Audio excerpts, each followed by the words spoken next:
And welcome back to the North Star Takes podcast with Bailey Policki and Jacob Liberta. You can find all our videos here on our channel, so hit that subscribe button if you haven't already. Also, feel free to reach out to your sports-loving friends and spread the word about this channel as well. Give us a follow on Twitter and Instagram. Today, we're going to be talking about Week 1 review of the Vikings-Bengals game. We're going to get into the good, the bad, and the ugly. Some things we liked, some things we didn't like, and some things we never want to see again out of this team. So let's just jump right into it, Liberta. Do you want to start off with the good, the bad, or the ugly? Oof, depends. Do we want to bring it home positively, or should we go in the way the phrase goes? I'm kind of feeling the way the phrase goes, but yeah, maybe we can start with the ugly right off the bat. Try to end maybe more on a positive note, but sure. So yeah, Let's do it. Let's start with the ugly. So Right. what was one thing you saw Sunday that just completely rubbed you the wrong way? Yeah, I think this one took a little bit more reflection and kind of looking into things today.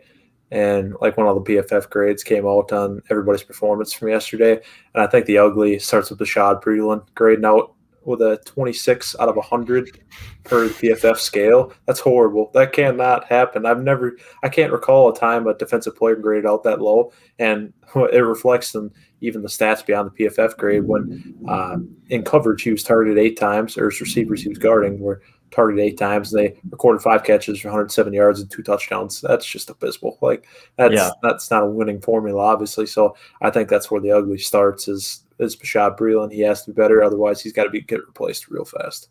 Yeah, I'm with you. I think there's absolutely no reason that Cam Dantzler shouldn't be active on game days. Even if he's had a rough training camp and preseason, this guy's a third-round pick from a year ago. He started a bunch of games for you last year. If your top corner is struggling or gets hurt, Dantzler should be the next guy in line, whether or not he's been struggling or not. He's a third-round pick. He needs reps. Get him in there. It's just I found that to be completely ridiculous, honestly. But yeah, I agree with you. Bashaud Breeland is very concerning. Peterson seems to be reliable, but if you don't have a second reliable corner, that's going to be bad news for this team. Mm-hmm. My ugly is going to be the offensive line, and specifically Garrett Bradbury and Rashad Hill. The false starts were just absolutely ridiculous yesterday to start off that game. A couple of them going to Rashad Hill, who, yeah, he's a career backup, but he's also been around the league. He's been around the Vikings, especially for quite a while now. This guy there shouldn't be any miscues like that. Like a holding, I understand, because that's more of a skill thing. Mm-hmm. But false starts, you can't be having that. Garrett Bradbury, we talked about this on our post-game show. I wanted to be patient with him, give him till year 3, but it's clear this guy has no anchor. He's too small to be a center and pass block in the NFL. Very disappointed in his effort this weekend, just watching him get pushed back into Kirk Cousins multiple times, getting forklifted, as Jackson and Krenzy like to say, off the line of scrimmage. That was extremely concerning, and I'm now very convinced that Garrett Bradbury is just not a starting center in the NFL.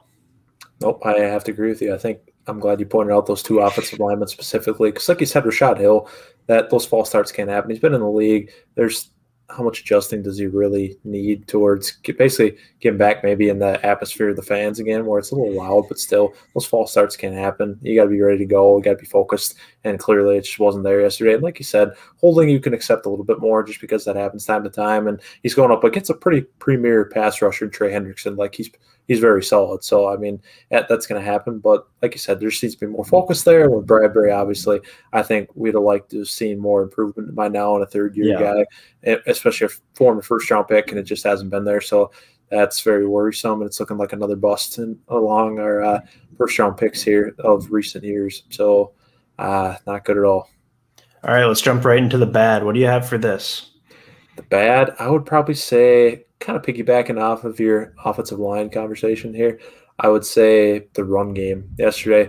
I couldn't believe we couldn't run the ball, and because the Bengals defense was not good against the run last year. Obviously, It's a new year, new defense, they had new pieces, especially up the middle on that interior. But still, we should have been able to run the ball more than we did, because Dalvin, honestly, he's arguably the best running back in football all around, at least. He's one of the best runners. And I just think he should have gotten more yards per carry and did. He averaged like barely over 3. That's just not acceptable. Yeah, that has to be better. I don't really think it was his doing either, because everybody saw him out there. He was grinding. He was making moves. But, like, he can't do anything when he's running up the middle and immediately met by these defensive tackles like Ogunjobi. And That was frustrating because our run game, that's how Kirk thrives, is basically when the run game gets started, then we can start incorporating the play action. And when the run game ain't going, the play action isn't, and then Kirk's not playing at his best because he's a very one-trick pony in that aspect where he only plays really well out of the play action. Everything else is a little bit more suspect. So I think the bad probably starts with the run game yesterday from where I'm standing. How about you, Bailey? Yeah, I would agree. I think I was very disappointed in the run game as well, and I think a lot of that falls on the offensive line just not doing a good job. Some of it is play calling, like you said, running up the middle more than trying to get outside the tackles, which is where Dalvin Cook thrives. Exactly. You can usually make that one cut, get outside, and go.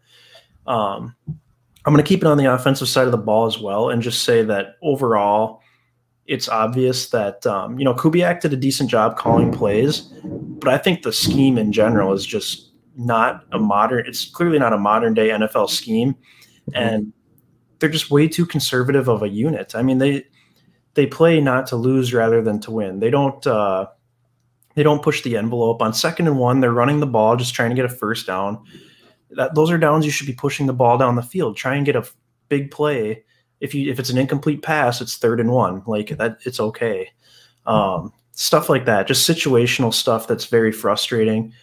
Getting out of the huddle with less than 10 seconds left on the play clock. Like, why is it taking so long for these plays to come in to Kirk and for him to relay it to the team? And then they're having to waste a timeout coming out of the huddle. And then, I don't know. It's just another year where the offense isn't going to live up to its expectations, I think. Last year they did good because they got down in games and they had to throw a lot. They had to run the ball a lot. Like, they put up a lot of yards last year because they were down in games because the defense was so bad. I think this year's going to be more of what we've seen since Kirk has been here, where the offense is pedestrian at best. And it's just not going to be a difference-making offense. And I think you're going to start to see players like Justin Jefferson and Adam Thielen start to get frustrated because I don't think they're going to be able to get the ball enough to keep them happy.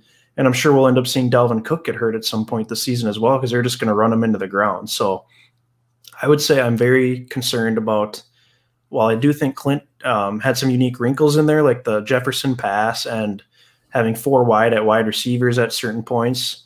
I think the scheme in general and what Zimmer wants to do with this offense is very concerning, especially going into the future here.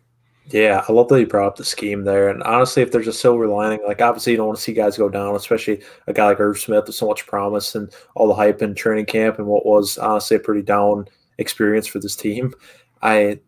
With him going down, that created some holes in the tight end room, obviously, because the only guy we were really counting on playing a lot this year is Conklin beyond Irv Smith. So like Herndon we just brought in. So how much does he know really about this offense? And then obviously got Brandon Dillon, a long-time practice squad player. So obviously we're not expecting a ton out of him either. So when it comes to that thinness in the tight end room, it's almost forcing basically Clint's hand at basically playing a lot of receivers a lot of the time.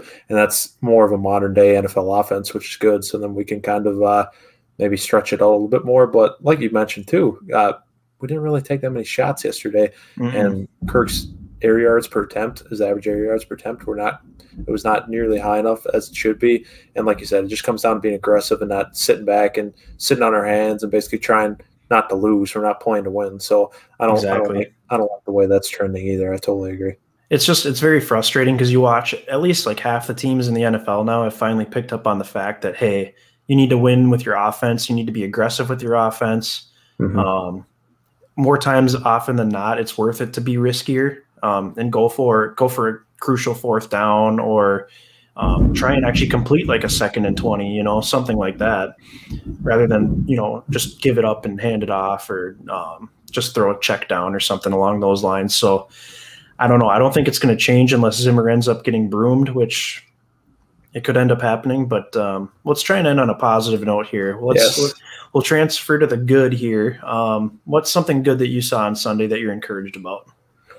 Honestly, there were a few things that were good to take away that I think could definitely be long haul this season, which is great. And I'd probably start really with – I'll go with Michael Pierce just because we didn't honestly expect a lot of pass rushing prowess from him when we signed him. He was more just going to be a run stuffer and really shore up that run defense. But he provided a lot in the pass rush yesterday. He had some pretty nifty moves on that Trey Hopkins. So and he ended up with 2 sacks, which is almost as many as he's had in his career, I think. So that's incredible. That's very encouraging for his pass rushing involvement with the tutelage of Andre Patterson. So I'm pretty excited about that. And obviously, I think his run defense will be hopefully as stout as ever. So I think that's really reassuring, I guess, that our money spent for agency in 2020 and looks pretty good right now and looks like it should be good for this whole season. So I'm really excited about that. How about you, Bailey? What do you think? I agree with you. I think Michael Pierce, that was an extremely encouraging sign. I mean,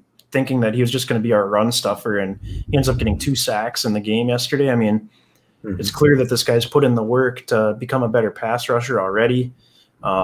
It's very exciting. He's still relatively young. We got him under contract for three years.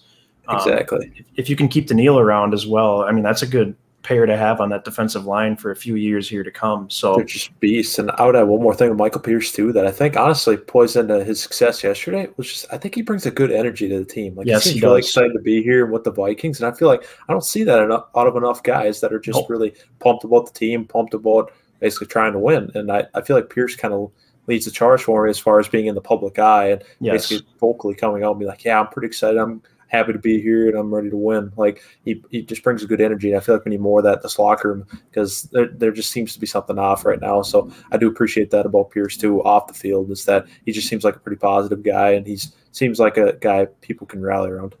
Yeah, I would agree with you. I think we do need more of that in this locker room. And I think that's the way the team kind of was when Zimmer first came in. 2015, we kind of had that surprise season where Teddy took us to the playoffs, won the division. I think those were good vibes then. And then, 2016 is a goofy year with the Teddy injury, Sam Bradford, etc. 2017 could have been a disaster, but Case Keenum kind of pulled a rabbit out of his hat. That was a magic carpet ride. But then ever since then, it's just been a slow decline, it feels like. I mean, we made the playoffs 2 years ago, but, we won a playoff game, got smoked the next week. So just really been painful mediocrity. Honestly, as long as Kirk has been here, it's just been kind of a steady decline in terms of team morale and obviously the product on the field as well. But my good is just the overall special teams performance from Sunday. Yes. Encouraging to see Greg Joseph hit a 53-yard field goal, made all his extra points, never looked shaky whatsoever. Even the 53-yarder, he kicked it the first time. They called a timeout to freeze him, comes back, hits it again. I mean, that was fantastic to see. I don't know how many times we've seen Vikings kickers miss field goals on the second try when they get iced. Also, the punter, Jordan Berry, did a fantastic job. He had a couple 60-yard punts, which was great to see. I know the holding has been an issue on field goals as well. He seemed to have done a good job there. And then even the return game, I mean, Amir Smith-Marset, I think, only returned 1 or 2 kicks. He didn't have much of an opportunity, but D.D. Westbrook looked actually pretty solid at punt returner. He was able to catch the ball, return it for more than 17 yards, which is all we had last year, I think, for punt return yards. So yes, oh my gosh, some good, gunner plays, getting down on punt coverage. So overall, I think the special teams unit was pretty impressive this weekend, and hopefully that's a sign of things to come, because the special teams was kind of our downfall last season.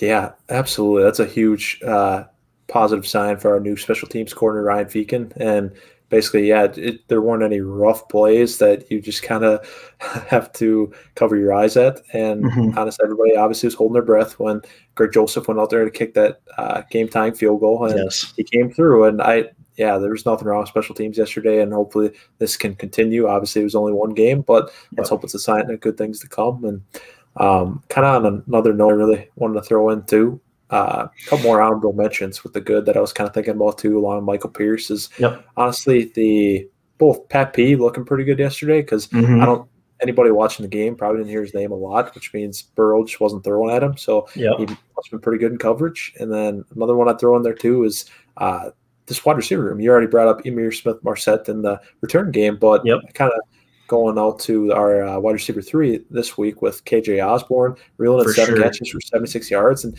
honestly, he made a lot of big-time catches in key spots, because obviously he had the catch to give us the first down to set up Joseph for that field goal. And then he also had that big 24-yard – or had that big catch to get the first down on 3rd and 24 down the sideline.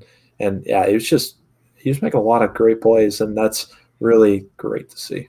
Yeah, I agree. I'm super encouraged by KJ Osborne. It's good to see us finally have what seems to be a solid, reliable third wide receiver option. And he's a guy that was a 5th-round pick from last season. And if they can find another 5th-round pick receiver to develop, I mean, they must have something going on here where they can find these guys and get them to develop. So yes, and is it a coincidence he wears the number 17?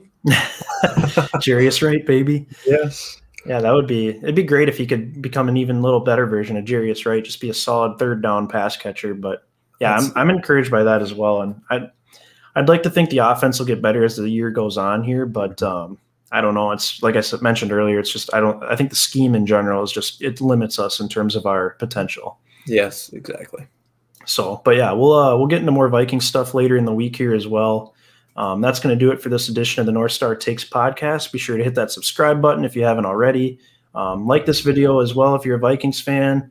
Give us a follow on Twitter and Instagram, and leave your comments below about what you thought was good, bad, and ugly about Week 1's game against the Cincinnati Bengals. And thank you for watching.